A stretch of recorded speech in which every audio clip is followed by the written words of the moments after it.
there is that traditional 3-act structure, but in any film you can extrapolate the 3-act structure.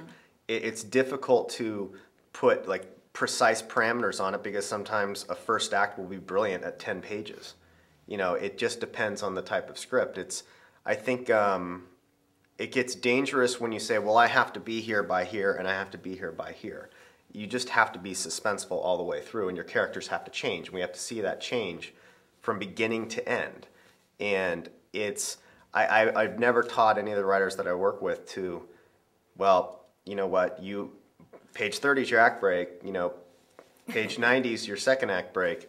That's it. That's your rule. I think that's a dangerous kind of lazy way to think about a story. Every story is going to be different.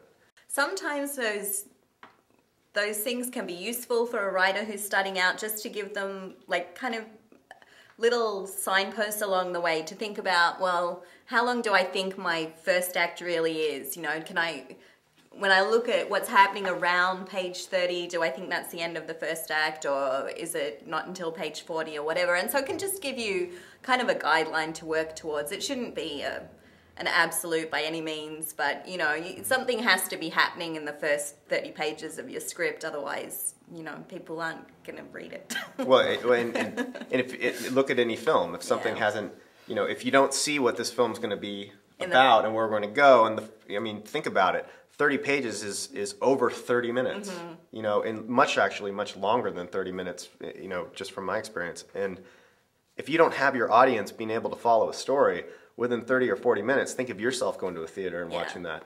If you don't care or understand where this is going, then you're in trouble.